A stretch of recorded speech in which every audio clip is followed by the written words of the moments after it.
Alright, look. Hit the like button. Hit the sub button. Hit the notification bell. You understand me?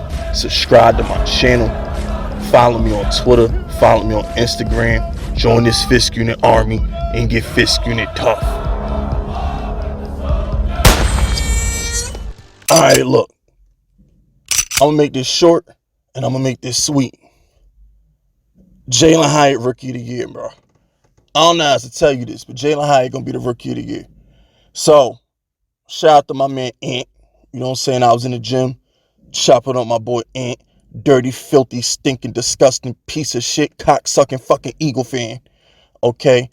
AKA Silver Trophy. AKA I'm never going to win another Super Bowl in my life. I piss on the Eagles, and I'm burning the Brian Dawkins jersey later this year when we beat them. Okay? Lord Brunson have my money.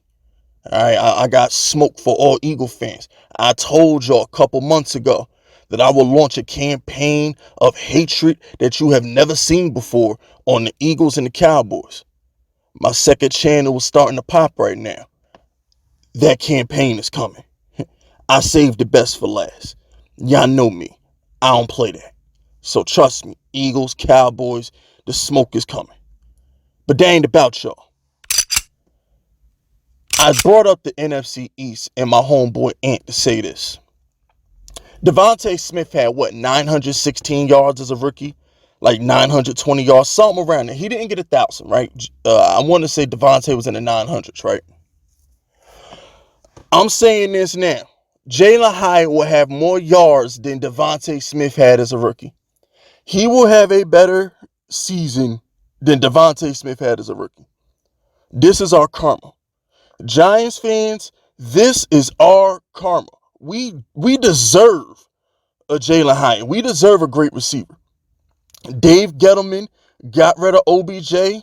That was unforgivable. Still ain't forgave him for that. I don't care how good Dexter Lawrence is. I still can't forgive him for getting rid of OBJ when you draft Daniel Jones. That made no sense. Zero. It's kind of like the Panthers getting rid of DJ Moore right before they draft Bryce Young. Like, it's dumb. But whatever, that ain't the point. Point is this. Ever since we got rid of OBJ, we have been horrible at picking receivers. We missed on Golden Tate. He was a corpse. We missed on Galladay. He was a corpse. And don't even get me started on Kadarius Toney hamstrings. Kansas City fans, we tried to tell you. We tried to warn Kansas City fans about this dude, Tony. He done already had surgery.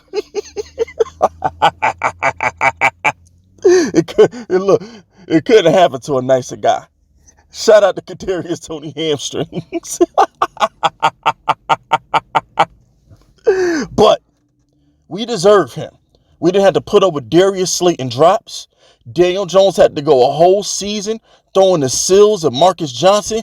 We didn't have to deal with Sterling Shepard injuries. We have been cursed at the wide receiver position. Evan Ingle couldn't catch a cold. Okay, we have been cursed with bad receivers ever since that OBJ trade. Before the OBJ trade, Giants fans, we couldn't miss. We couldn't miss. We had Toomer, Steve Smith, Plexico Burris, Hakeem Nicks, Victor Cruz, Mario Manningham, OBJ.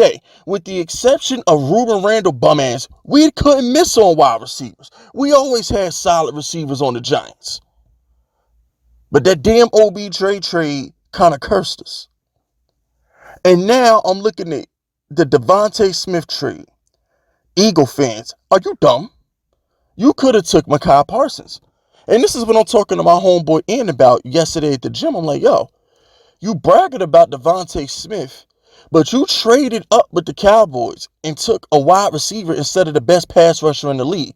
So even though you screwed over the Giants out of getting a wide receiver, you screwed yourself out of not getting Parsons. The NFC East would be a better place. Well, no, because then the Eagles will have Parsons. I was going to say the Cowboys didn't have Parsons. Nah, never mind. Scratch all that. But the point is, you screwed the Giants out of a pick.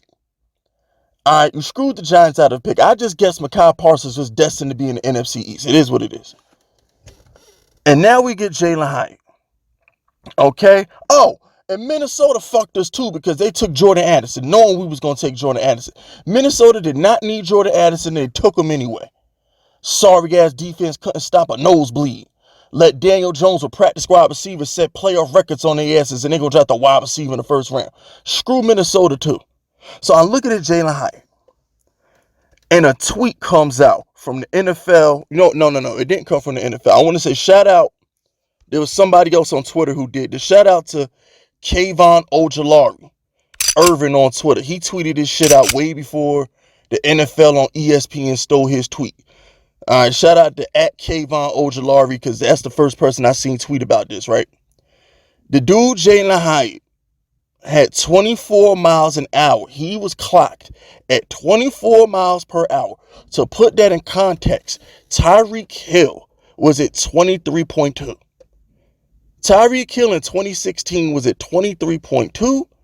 And now my boy Jalin Hyatt passed him in 24. The only two players faster than that shit was Usain Bolt. The dude Usain Bolt is different. He might be from Mars, Venus, Uranus. Hell, he might be a reptilian from underground. I don't know. But he got clocked at 27.8 miles per hour. I don't think anybody catching him. Maybe Randy Moss in like 99 or something like that. I don't know. But ain't nobody catching that dude. Other than Usain Bolt, the fastest dude to be clocked on this earth is Jalin Hyatt. And he plays at MetLife. He wears blue. So, shout out to the Cowboys for disrespecting him and not wanting him. That made it easier for him to fall to the Giants. And shout out to karma, because karma goes two ways. When you do bad in this world, bad will come back. When you do good in this world, good will come back. Have you noticed Big Fist don't diss nobody who don't diss him first? Y'all could go through my entire YouTube career. I never bodied nobody who didn't have it coming, because I don't want the karma. I don't sleep with other men girlfriends because I don't want the karma. I don't even smash and quit without telling them I'm smashing and quitting beforehand because I don't want the karma. You feel me? So it's like I look at the heartbreak, the agony, the despair, the depression, the flat out sadness that we've had to experience at the wide receiver position the last 4 years. And then I look at number 84. And I have hope. I have hope. 84 gives me hope that we can prosper at this position again. 84 gives me hope that Daniel Jones can go to that next level with the wide receiver talent that he deserves. Jalin Hyatt is hope.